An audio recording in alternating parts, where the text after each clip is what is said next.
See everybody. This group usually looks pretty strange, but tonight it look a little stranger. You especially. I wish you had wore a mask, even though it's time to wear it. It's stripes. Well, I can't help myself. My mask sticks with me all the time. We're glad you're here. We're going to have some Bible study tonight. Do some challenging things as far as Bible is concerned with the young ones tonight. We're looking forward to doing some things with that. I'm glad you're here. We're glad you set aside some time to come and gather to worship, study God's Word. We'll have a song and a prayer before we have our Bible class. So you have a song book. Turn to number 351. 351.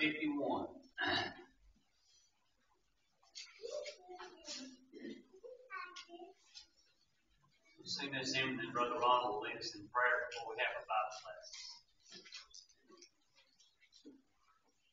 Troublesome times are here, filling men's hearts with fear. Free that we all hold dear, now and stay. Humbling your heart to God, face of the chasing rock. Take away pilgrims from bridges of faith. Jesus is coming soon, morning or night or noon. Many will be there, trumpets will sound. Oh, the dead shall rise, Christ's feet in the sky, going where no one's eyes heavenward bound. Troubles will soon be o'er, happy forevermore, when we meet on that shore, free from all care. Rising up in the sky, telling this world goodbye.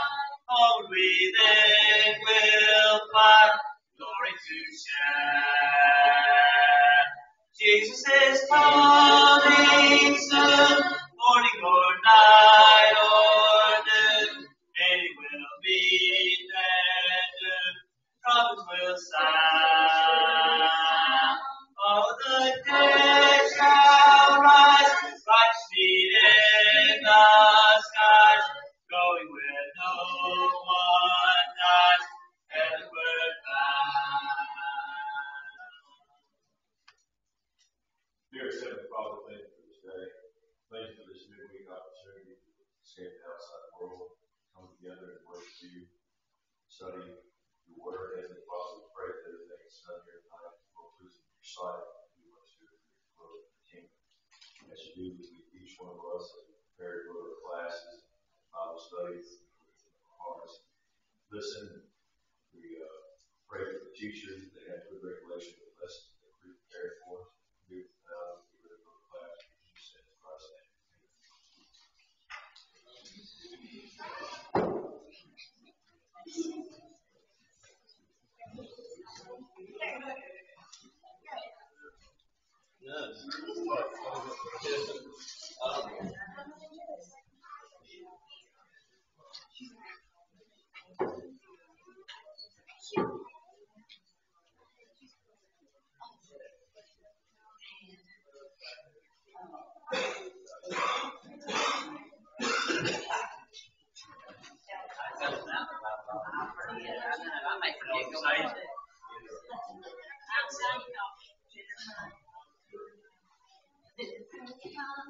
We're running now.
Yeah, I tried that. I tried spacing it out a little bit. Run off into the second sheet when I was trying to space it in buildings. I don't know. I might get me a computer expert to do all this stuff. And a secretary or I don't know. Y'all just have to get a magnifying glass. That might be the easiest way to do it. And I think I'm going to leave a sheet if we're going to continue on. So if somebody can make me a copy there, so I'll know what the first question is. We're in Luke chapter number 19. I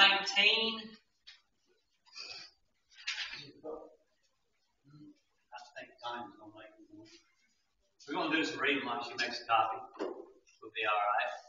Luke chapter 19, we're in lesson number 25. Grateful for your presence. Appreciate you taking time out to come and study the Bible. Pray God will bless us.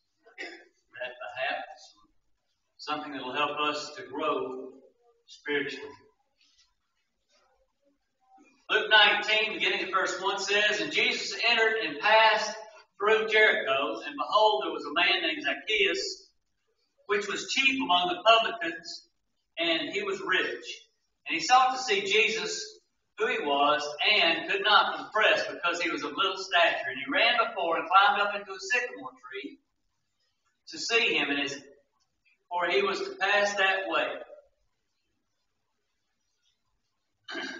And when Jesus came to the place, he looked up and saw him and said unto him, Zacchaeus, make haste, come down, for today I must abide at thy house. And he made haste, came down, and received him joyfully. And when they saw it, they all murmured, saying that he was gone to be guest with a man that is a sinner. Zacchaeus stood and said unto the Lord, Behold, Lord, the half of my goods I give to the poor, and if I have taken anything from any man by false accusation, I restore it him fourfold. And Jesus said to him, This day is salvation come to this house, for as much as he also is a son of Abraham. For the Son of Man is come to seek and to save that which was lost. And as they heard these things, he added and spake a parable, because it was nigh to Jerusalem, because they thought that the kingdom of God should immediately appear. And he said, Therefore, a certain nobleman went into a far country to receive for himself a kingdom and to return. And he called his 10 servants and delivered them 10 pounds and said unto them, Occupy till I come. But his citizens hated him and sent a message after him, saying, We will not have this man to reign over us. It came to pass that when he was returned, having received the kingdom, then he commanded these servants to be called unto him, to whom he had given the money, and that he might know how much every man had gained by trading. He came the first, saying, Lord, thy pound hath gained 10 pounds. And he said unto him, Well, thou good servant, because thou hast been faithful in very little, have thou authority over 10 cities. And the second came, saying, Lord, thy pound hath gained 5 pounds. And he said likewise to him, Be thou also over 5 cities. And another came, saying, Lord, behold, here's thy pound, which I have kept laid up in a napkin. And for I feared thee, because thou art an austere man. Thou takest up where thou layest not down, and reapest that thou didst not sow. And he saith unto him, Out of thy mouth will I judge thee, thou wicked servant. Thou knewest that I was an austere man, taking up that I laid not down, and reaping that I did not sow. Wherefore then gavest not thou my money into the bank, that at my coming I might have required mine own with usury. And he said unto them that stood by, Take from him the pound, and give it to him that hath 10 pounds. And they said unto him, Lord, he hath 10 pounds. For I say unto you that unto every one which hath shall be given, and from him that hath not, even that he hath shall be taken away from him. But those mine enemies which would not that I should reign over them, bring hither and slay them before me. All right. Someone want to pick up at verse number 28 for me? Arnold, you want to start there? 2 and 8. All right. David, not a problem. And when he had thus spoken, he went before, ascending up to Jerusalem. And it came to pass, when he come nigh to Bethphage and Bethany, at the mount which is called the Mount of Olives, he sent 2 of his disciples, saying, Go ye to the village over against you, in the which at your entering you shall find a colt tied, whereon yet never man sat. Loose him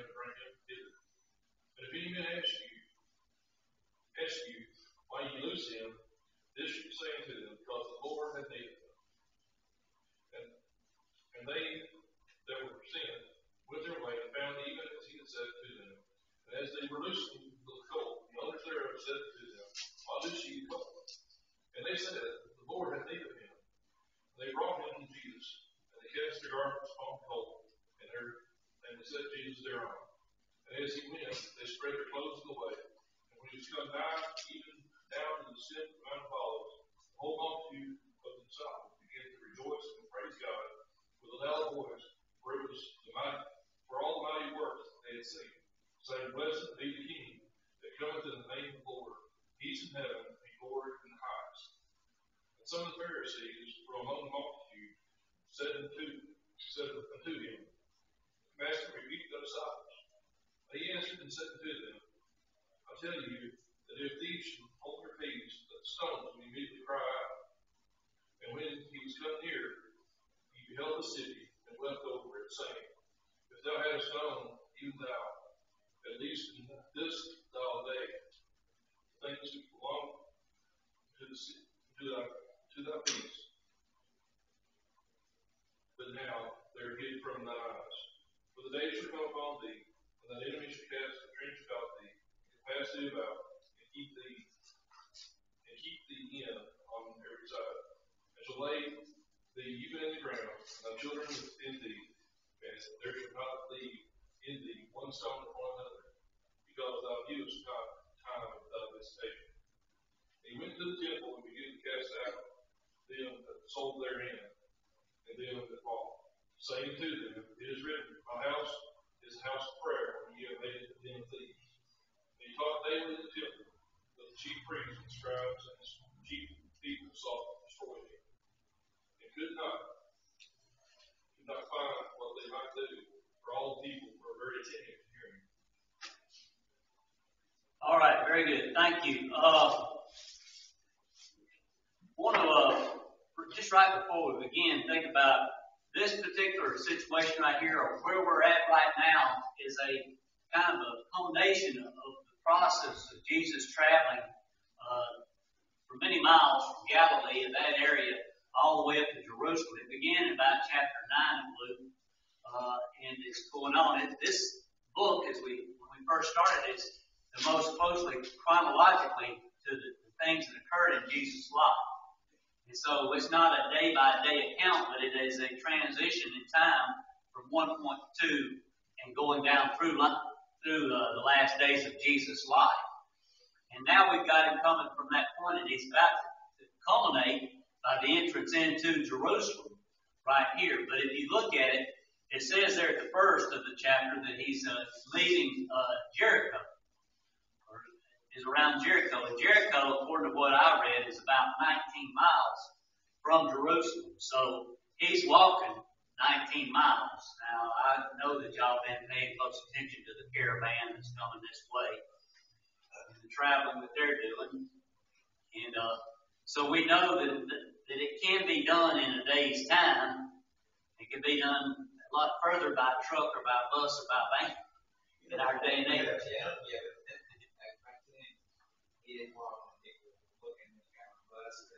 Yeah, for sure. What do you say, Roland? You don't know that to be true. I haven't walked that distance at that time, do you? No. And I imagine that this was more than a day's journey as far as that goes. We're not talking about one day he went from Jericho to Jerusalem. There was time in between this because he was dealing with people and doing things along the way. A lot of the stuff that he did, we know is not recorded. A lot of the people that he dealt with is not recorded. So we're not talking. A lot of times I know in my own situation, when I look at the Bible and I look at this chapter, I think of it in just a quick snap of a day or so's time. But, it's not like that. Of course, when we get down to the time frame as far as the last few days, when he's in Jerusalem before his crucifixion, it does come down to where he's talking about within hours of time as far as that goes. But we've been talking about a period of time here that's longer than that. But he's coming down to Jerusalem, and that's what we're looking at. It's coming out of Jerusalem, or he's at Jericho, on his way to Jerusalem. And verse 1 says that as he's coming through it, or verse number 2 says there's a man named Zacchaeus, which was the chief among the publicans, and he was rich. Now, if I said Zacchaeus, what do you know about Zacchaeus? What would you say? No, I don't think anybody in here would have raised their hand and said he was rich. Zacchaeus was a wee little man, right? Everybody knows Zacchaeus is a wee little man. I'm often related to Zacchaeus, even though I'm average. I'm not wee little. What are you laughing about over there? No, we know that about Zacchaeus. He was small in stature, but even before studying this myself, I wouldn't have said that off the top of my head he was rich. And that just didn't strike me as a description of him. But I would just want to think for just a minute about the characteristics and the qualities of Zacchaeus that we can pick out from what's said about him besides the fact that he was a short man. What else can we say? Verse 1 says what? Roy, I think you've already hit on, or verse number 2, I'm sorry, said that he was chief among the publicans. All right, we already said the one I was looking for. You already said it. Verse number 2, chief among the publicans and rich. All right, so we could say chief. So he was a important person, and a man of wealth and means. So he had standing in the community, I would say. He was powerful, had a position. Yeah, he had a home. So he was a successful man by the standards of the world, by the standards of the community, I think would be one thing that we would look at there. All right? Verse number 3. What can we learn about Zacchaeus from verse number 3? He was short. All right, we know that one. He was a wee little man. He was short in stature. I saw another one there looking at it, though. All right, well, I found that one different, but that's true. I just thought the term, he desired or he wanted to see Jesus. He was curious about the situation. He had a sense of interest or wanted to know in that respect. So, and that put it in the context of Jesus. He had something that he wanted to see that was important or that was well known in society. He wanted to know what the gist of what all the talk was about and that sort of thing. So he had a curious mind, in my estimation, and it might be even considered a spiritual mind because there was much said about Jesus and who he was and what he was. So, that could be said something about him as well. All right, verse number 4 says, he ran before and climbed up into a sycamore tree to see, for he was to pass by that way. David, what would that say? He's a man short in stature, and he had the inclination to go climb up in the tree, so he had what? Determination. That's where I saw that particular one, is he had enough in him to not quit, not give up, and go away, but to drive. So, looking at this man, we've always thought about, all we think about when the kids sing the song or whatever is just his his characteristics of his physical body. But as we look more and more into the characteristics of Zacchaeus, there's a lot of good qualities within this man. All right? Number 5. See anything in there? Says, and when Jesus came to the place, he looked up and saw him and said to him, Zacchaeus, make haste, come down, for today I must abide in thy house. Verse 6, and he made haste and came down and received him joyfully. Can you see anything in Zacchaeus in 5 and 6? All right. He was excited about the opportunity to meet with Jesus. You think about that. I guess if we try to put that in the position of our own hearts and minds, how excited are we about being in the position to be with Jesus? Whether it be Bible study or worship or, personally, whatever it may be, he is described as a person who did that. But there was also something in that that I saw as well when it said that Jesus said, make haste. What did he do? He made haste. He did it. So he was a man, even though he was a man of a position and authority, he was a man that, when told to do something, he was one who responded. And haste is a descriptive term that I think could be, he didn't dilly-dally around. That's something to be looked at as well. So, verse number 7 says, and when they saw it, they all murmured, saying that he was gone to be guest with a man that is a sinner. What can we learn about Zacchaeus from verse number 7?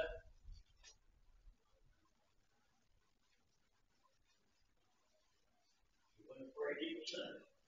That was Jesus that wasn't afraid to eat with sinners. It was describing Zacchaeus as a sinner. So what was his what was the outlook of the community upon Zacchaeus? They thought we should do that.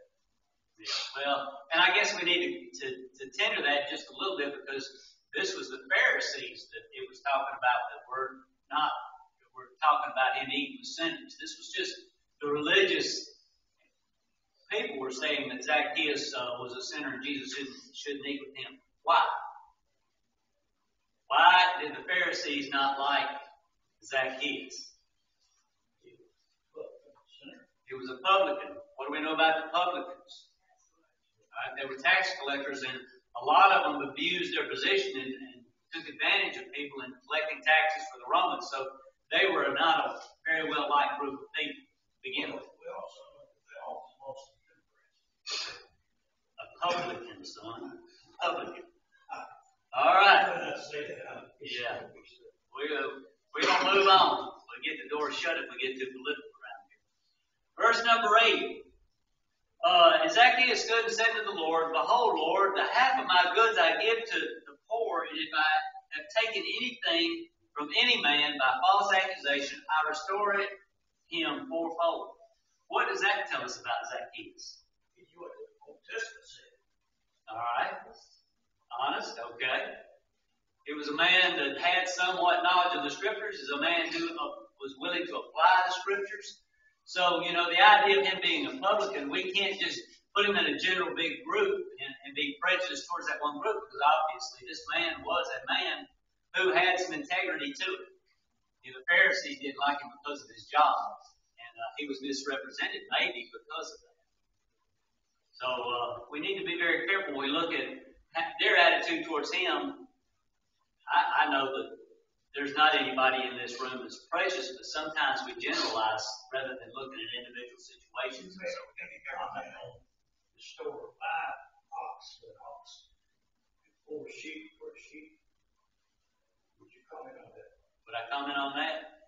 That would have been a very expensive payback as far as that goes. Why more for a ox than for a sheep? They were worth more because they were animals of labor. What do you think? My estimate. Good a guess as any. Anybody got some ideas? Why is an ox worth more than a sheep? Wasted. They're bigger? Okay. More meat to eat. Okay. I guess you could come up with a lot of different things. No? Okay. All right. Well, we'll move on quickly from that one then. All right. But what does this tell us? Is there's more to it than that? When you look at repayment, if I've done this, and it's evident that I've done something wrong, then I'll do this. What is that showing? A heart that is Required. okay. Well, I don't know. I think that the Old Testament did require that of it. We'll carry on. Maybe we'll get to that in just a minute. All right, number 9. It says, and Jesus said to him, This day is salvation come to this house, for so much is he also a son of Abraham. What do we know about it? He was a Jew. All right. He was of a character that Jesus could save. He was not a person who arbitrarily, Jesus doesn't save somebody in their sins, but he was somebody that could come out of their sins and be saved. All right, question number 2. What was the reaction to Jesus eating with Zacchaeus? Verse number 7. All right. So, and as we look at it, the murmuring was from those who were supposedly religious people. And so we need to be very careful that we don't hinder ourselves as far as being able to influence people based upon what other people think. Jesus didn't care that the Pharisees were murmuring about it. He went on about his business trying to do what it was. And verse 10 says, I guess everybody knows 19:10, for I came not to seek his for he came to seek and to save that which is lost. Jesus' purpose or his mission was going to be fulfilled no matter what was said about him or what people thought about him. And so, we need to take that into account when we talk about or think about our the reason we're here and what we're supposed to do. Also recognize that he believed the Old Testament. Yeah. That's what the Old Testament taught before. Okay. And that gets into number 3. What are the indications of repentance by Zacchaeus? What is repentance? All right, turn around, change of heart. How does verse 8 show that he had a repentant heart? All right. Yeah. He straightened the situation out to the best that he could in that respect. So when we talk about Jesus saying, today salvation is coming to this house, we can see that Zacchaeus had a heart that was conducive to salvation.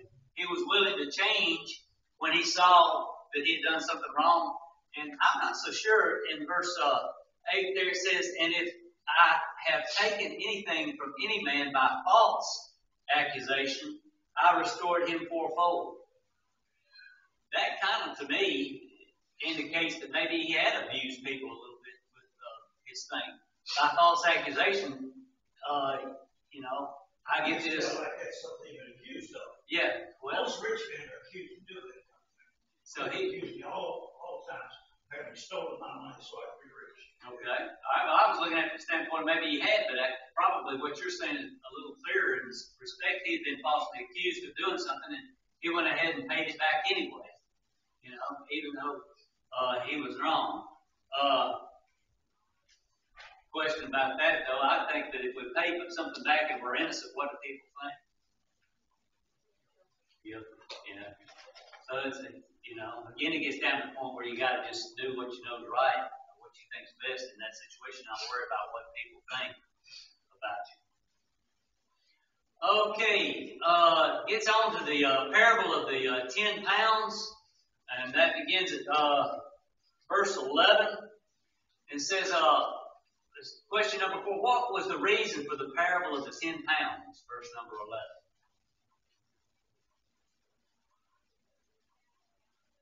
They thought the kingdom was going to be here. All right. So as we see all along the way, even when Jesus picked his apostles, they were thinking that, the kingdom is going to be physical, it's going to be here quickly, and the Jews are going to be set up in a position of authority and throw off the yoke of the Romans. And so this was a building towards the culmination of that thought right there. We're going to Jerusalem to take over. We're going to Jerusalem to establish the kingdom. And it's a big crowd. Some of them are disciples following Jesus, but there's also another big crowd. Why? Why is this crowd getting so big at this particular time? Well, the crowd that was following Jesus was based upon his information and knowing his miracles and his teaching and that sort of thing and the interest in him. But there was also another large group of people that were going that way as well. So there's a massive influx of people going to Jerusalem right now, not just because of Jesus.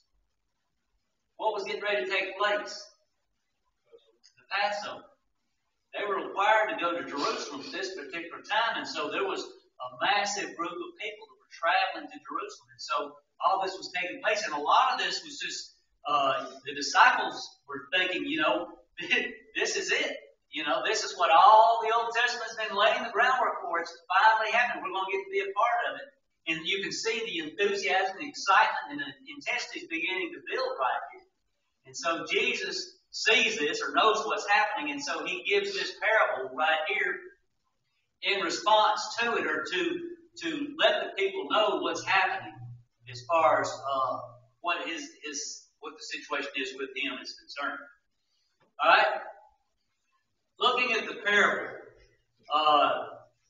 it says in verse number 12, it says, a certain nobleman went into a far country to receive for himself a kingdom, and returned. He called his 10 servants and delivered them 10 pounds and said to them, occupy till I come. But his citizens hated him and sent a message after him saying, we will not have this man to reign over us. All right, in light of the parable, what we want to determine in the next question is what each one of these things represents as far as what Jesus was trying to teach you. All right? So if we look at it, Jesus is saying, and we're looking at it from the standpoint of what the people are viewing this to be, are supposed to be happening. All right, so who would the nobleman be in this particular situation? Jesus, I guess. Yeah, it would be Jesus. Yeah, he's going to receive a kingdom, and that's what they're thinking. Jesus is going to receive a kingdom. All right, but Jesus doesn't say that he's going up to this point to do it in the parable. What he says is a man goes into a far country. What might that be? Okay, we kind of have to look at it from the standpoint he's talking to them, but he's also talking to us as well. So, far country would illustrate what? Jesus would be the earth. Well, he's going in our situation, and also with them. Realistically, the far country would be leaving the earth or going to heaven or whatever it may be. The far country would be going away.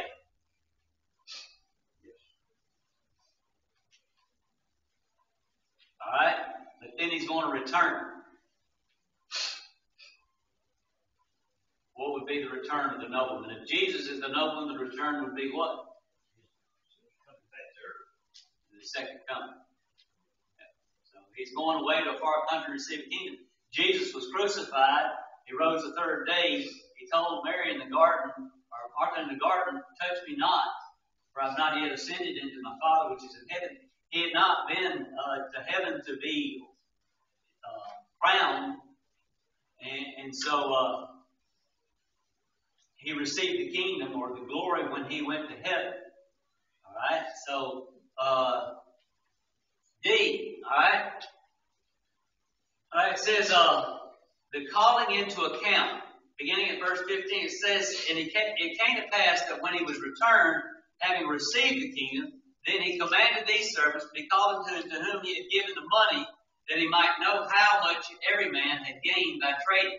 Then came the first saying, Lord, thy pound hath gained 10 pounds. And he said, well to him, well, thou good, and he said unto him, well, thou good servant, because thou hast been faithful in very little, have thou authority over 10 cities. And the second came saying, Lord, thy pound hath gained 5 pounds. And he said, likewise unto him, be thou also over 5 cities. And another came saying, Lord, behold, here's thy pound, which thou hast kept laid up for a napkin, for I feared thee, because thou art an austere man. Thou takest up that thou layest not down, and reapest that thou didst not sow. He saith to him, out of thine own mouth I will judge thee, thou wicked servant. Thou knowest that I was an austere man, taking up that I laid not down, and reaping that I did not sow. Wherefore then gavest thou not my money into the bank, that at my coming I might require my own with usury? And he said unto them that stood by, take from him the pound, and give it to him that had 10 pounds. And they said unto the Lord, he had 10 pounds. For I say to you that unto every one which hath been shall be given, and from him that hath not, even that he hath shall be taken away from him. What are the calling into account? All that was a lineup of the calling into account. Judgment. The judgment. All right? A lot of reading for one word there, but that's what it amounts to. It's the judgment. All right, the servants. He gave unto them 10 pounds. How many servants were there?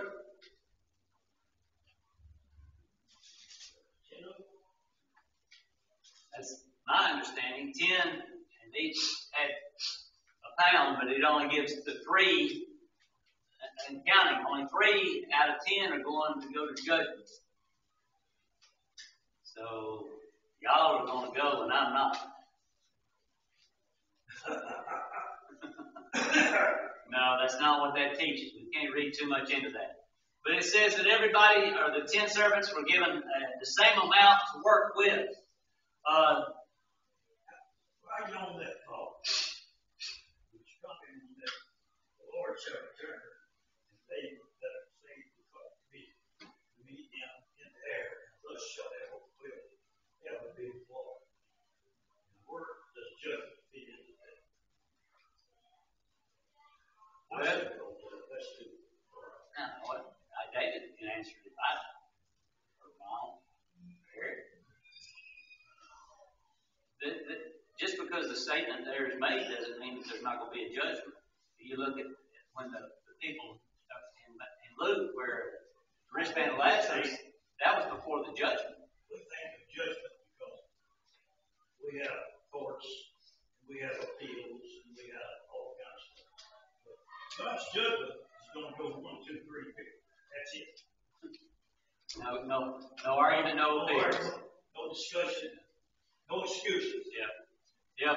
It's the final judgment as far as that goes. It doesn't eliminate the judgment, and so there's no second guessing it as far as the judge is concerned.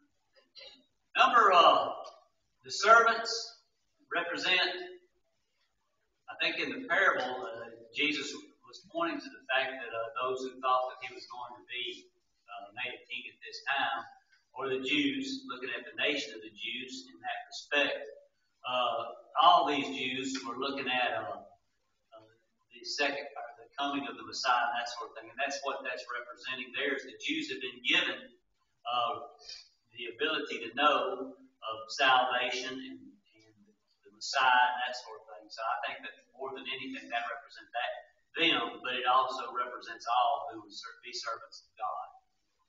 All right, in the last part of that particular account, it says there at the very last verse, and I didn't read that, it's verse 27. But those mine enemies which would not that I should reign over them, bring hither and slay them before me. Who would that represent? And represent anybody that would reject the Jesus as the King or the authority of Jesus Christ. So that takes in both Jew and Gentile there. Even though it's specifically talking about the Jewish nation. And then the pound. What is the pound? I know, but what we're looking for is what it represents. All right. 3 months salary. Huh? 3 months salary. 3 months salary. Money. I think so. For which you pray else down the Lord.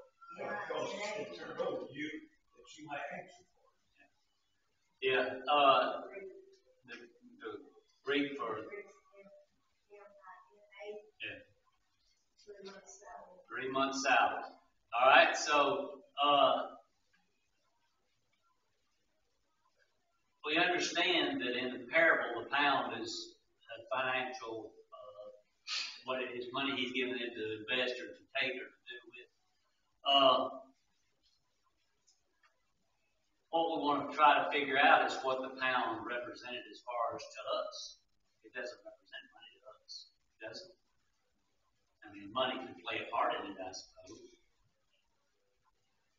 I guess, in my estimation, it'd be, If we are to set a pound, we're going to have just a different system of things.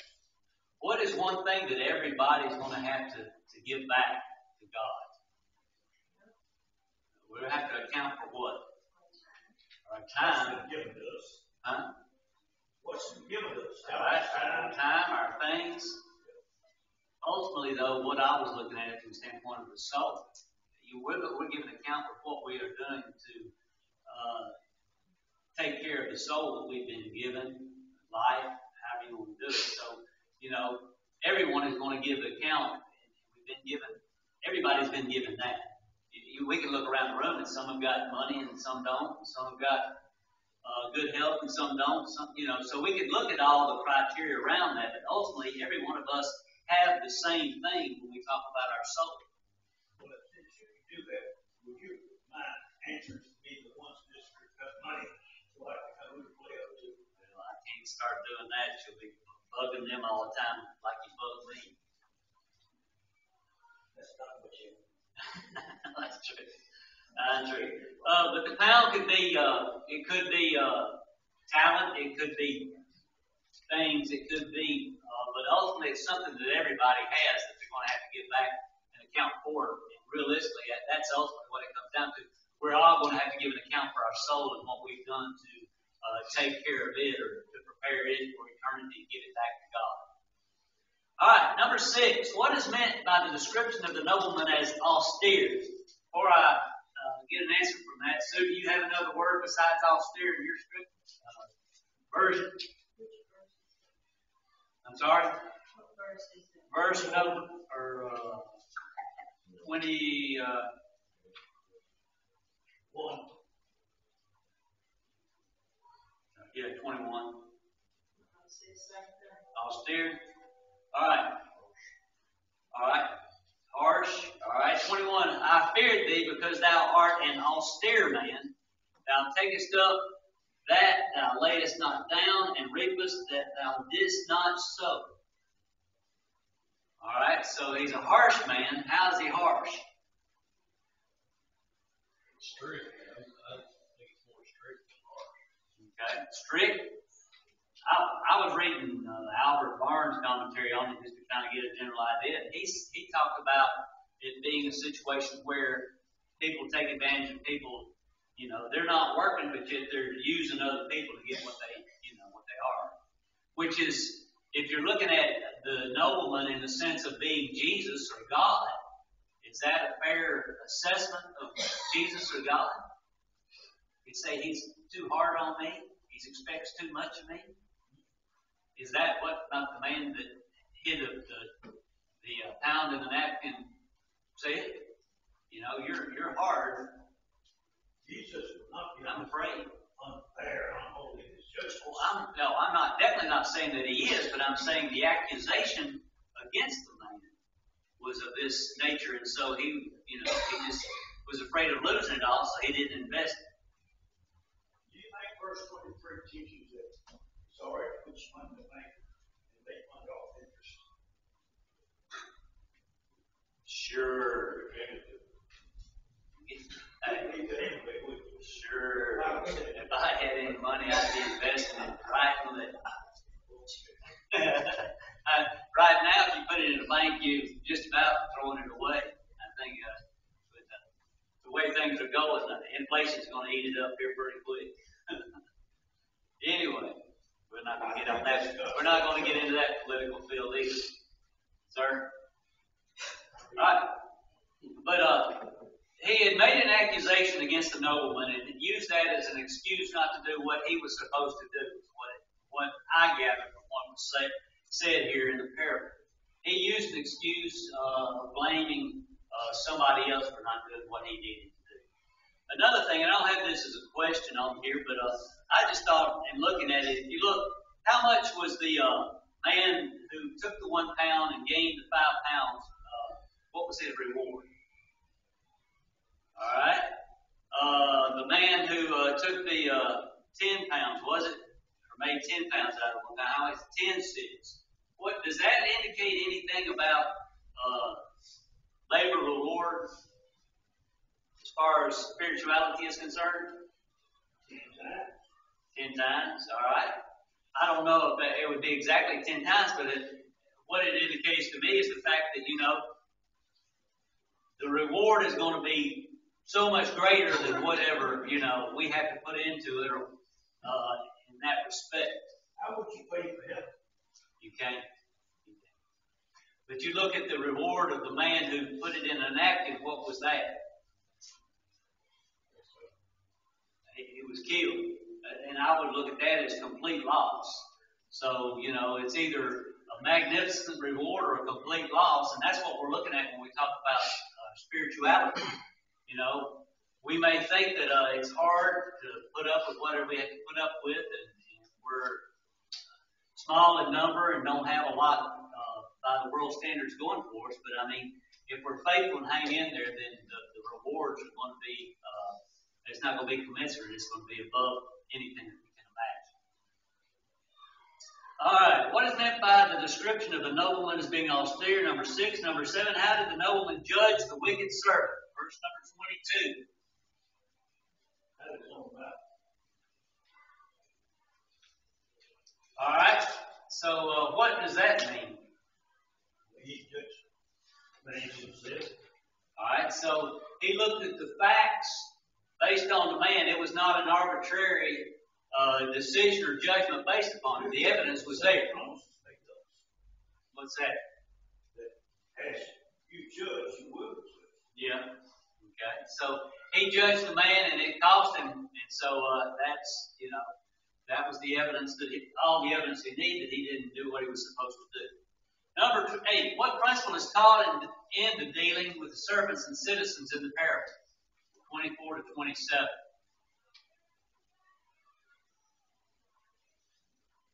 I guess we've probably pretty much covered that right there as far as the 10, 5, and 0 are being killed. Number 9, what was the significance about Jesus riding into Jerusalem on the colt? Zechariah 9:9 is the passage I've got down there. That's right. What's Zechariah 9:9 say?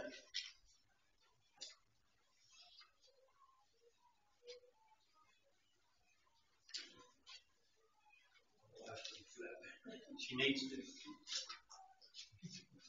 said, oh, she did.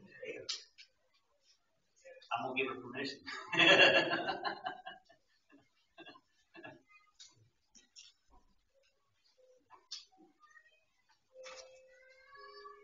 I think they'll go finish it. Finish it real quickly. I you teach me great. What's Zechariah 9:9 say? Somebody got that.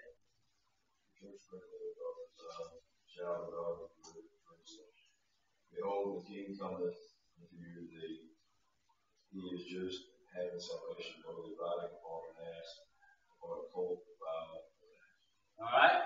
So this is an exact prophecy of what was going to happen here. The significance of this particular situation. Jesus, how in the world did he know anything? Zechariah, I don't know. We know that there was a 400-year period between the Old and the New Testament. I don't know how much earlier Zechariah was written. It was a couple of hundred years, I think, before that. So Jesus knew what Zechariah 9:9 said. He knew where there was a colt. He knew all that was going to transpire. The significance of it is this is evidence that Jesus Christ, the Messiah, is the Son of God. And so, you know, you don't have to have a whole lot more evidence if you really want to believe. Number 10, what did Jesus mean by the phrase, the stones would immediately cry? The Pharisees said, shut them up. They're yelling praises to Jesus, praising and blessing him as he rides in on the colt. The Pharisees are saying, stop him, Jesus, stop him. And he makes this response. Were the stones literally going to cry out to Jesus? Is that what he was talking about? Well, it's more of a proverb in the sense that this is going to happen one way or another. This is Jesus Christ, the Messiah, is going to be praised and worshipped no matter what. And so that was his point that he was trying to make. Why did Jesus look over Jerusalem? All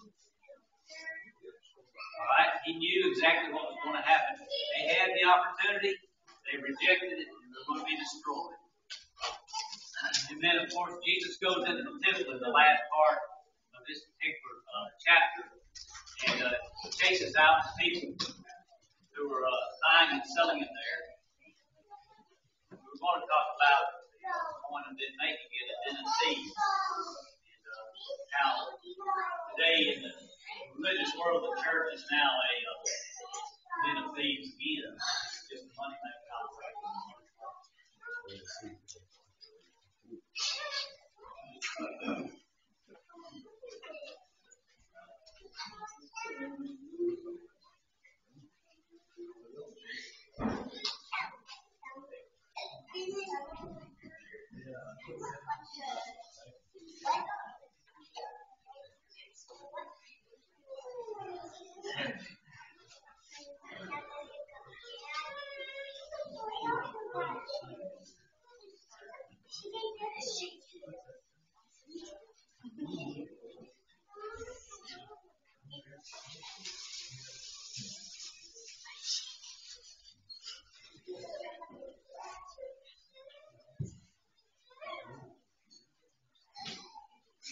Number 767.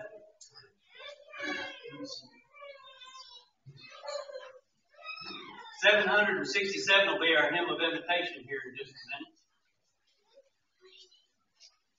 Certainly grateful for everyone's presence tonight. Beautiful night. Great to be able to gather together and study God's Word, think about things that are spiritual in nature. coming back of Jesus, about judgment, eternity, heaven, hell, and our preparation for it. And we need to be thinking about it on a daily basis, and it's great to be able to get together on a regular basis to remind ourselves and encourage each other to be on the watch. Tonight, as an invitation, I wanted to look at Numbers 13 and 14 for just a minute. Think about something here. Numbers 13 is the story of the spies that go in to spy out the kingdom.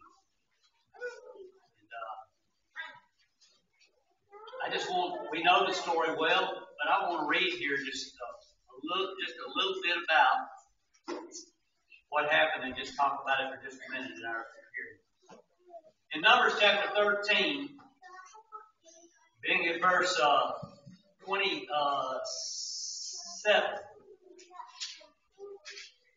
I get 26. And they came to Moses and to Aaron and to all the congregation of the children of Israel in the wilderness of Paran, Kadesh, and brought back word unto them and to all the congregation shewed them the fruit of the land, and told him and said, We came into a land whither thou sentest, and surely it floweth with milk and honey, and this is the fruit of it. Nevertheless, the people be strong that dwell in the land, and the cities are walled and very great. And moreover, we saw the children of Anak there. The Amalekites dwell in the land of the south, and the Hittites, and the Jebusites, and the Amorites dwell in the mountains, and the Canaanites dwell by the sea and the coast of Jordan. And Caleb stilled the people before Moses and said, Let us go at once and possess it, for we are well able to overcome it. But the men that went up with him said, We be not able to go up against the people, for they are stronger than we. And they brought up an evil report of the land, which they had searched unto the children of Israel, saying, The land through which we have gone to search it is a land that eateth the inhabitants thereof, and all the people that we saw are men of great stature. And we saw the giants, the sons of Anak, which came of the giants. And we were in our own sights as grasshoppers, and so we were in their sight. They had a bad report. They had a good report. How did they react? Numbers chapter 14, verse 1. And all the congregation lifted up their voice and cried as the people wept that night. How do you and I look at life? Is the report good or is the report bad? It's a matter of perspective on ours. You know, we have got the greatest bit of information. It's just like what Caleb told those people there. If God is willing that we can take the land, we can take the land. A lot of times, we're just like those other 10 spies. We've seen all the great things that God has done for us. We know the story of Jesus Christ, but still in the back of our mind, we look around and see, what do we see? Millions and millions and millions of people who don't see the truth, who don't know the truth, who are not living life. And we say, you know, I just don't think that I can make it. I don't think that I'll be able to hold up. There are people around us that are talking together and saying, you know, we need to make a change. We need to do something different so we can do it. You know, we can make it to heaven if we will do what God said do. God said, go spy the land. I've given it to you. You can take it. Caleb knew it. Joshua knew it. Moses knew it. Aaron knew it. But the majority ruled, and so they turned back. As a matter of fact, Moses and Aaron tried to encourage them to stop thinking the way that they were thinking and stop acting the way that they were acting. And they decided that they wanted to stone them instead of listen to what they had to say. Tonight, you know, as we think about our situation, you and I have the opportunity to go into the promised land. I mean, that's what this is. This is a literal illustration of a spiritual truth. We have the opportunity. But it depends on how we're going to look at it. We're going to look at it in a negative manner and decide not to fight on through and to do what God asked us to do, or are we going to be like those people, Joshua and Caleb, the two that made it through, and to be faithful to God and do whatever we're called upon to do. That's it. It comes down to our attitude about it. We're going to have a good attitude and respond to Jesus and what He tells us to do. Whether or not it be becoming a Christian, obeying the plan of salvation, hearing, believing, repenting, confessing, being baptized, or by confessing our sins if we're in sin, repenting of them, and praying God that we might have forgiveness. That's the step across that leads to the promised land. And it's a matter of what your attitude and my attitude is toward it. Are we going to have faith in God and Jesus Christ and be obedient? Or are we going to end up like the multitude did back then? We know that they had to spend 40 years wandering around as they died, waiting for the time when God will allow them to go into the promised land. So tonight I want you to ask yourself, are you ready to go into the promised land? Have you got the right heart and the right attitude? If you do, you'll do what you need to do. If you don't, I want to encourage you to think more seriously about it and do what you need to do while together we stand and sing. Who at the door is standing? They shall be drawing near. Angels within declare.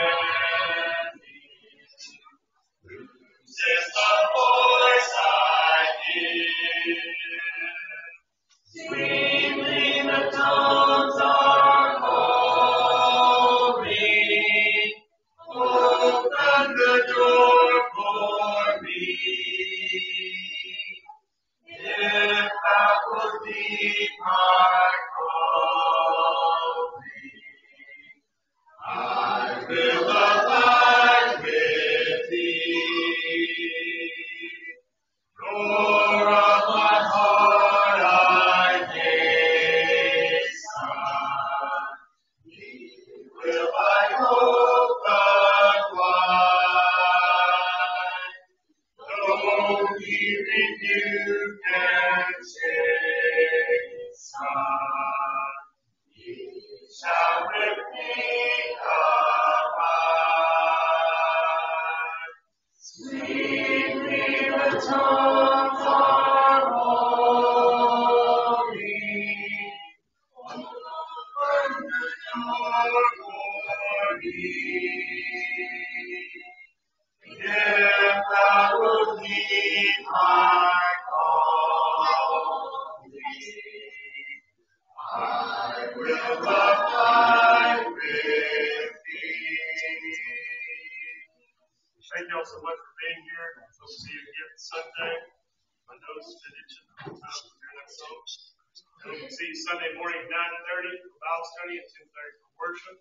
We have a new month coming up, so we'll have new assignments on the Lord's table. They have a couple spots on the Lord's preparation, Lord's table preparation. I'm not 100% sure. So if you want to check that before you leave tonight. Those that are on our prayer list, can you pray for them? Can you pray for Brother Bobby? He is recovering. Sister Evan Mitchell. All those that we have in our thoughts and prayers. Is there any updates that we would make at this time for anyone? Evan's in rehab now. Anyone else that we need to mention at this time? All right. Do we have any other announcements we need to make? Do we have anyone for closing prayer? Heavenly Father, we have another chance we can come together and meet tonight and have a Bible study. Pray that you please be with us and live out the day as we should. Be with the city around us, especially the ones that are well. Always be with their elderly and be with our government leaders and lead us the right way. Please forgive us our sins. In Christ's name. Just so everybody knows, there's some refreshments back there. Candy, cookies. Everybody back there.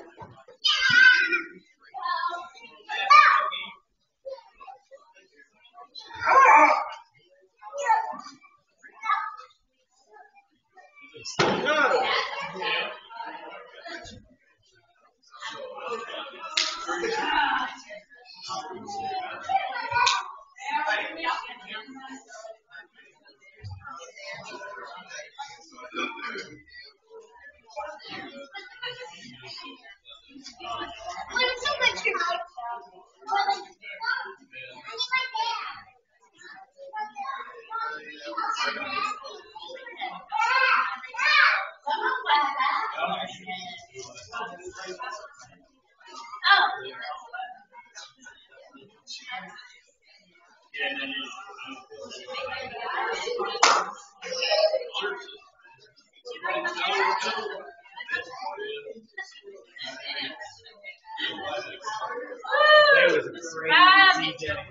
2 more days. I'm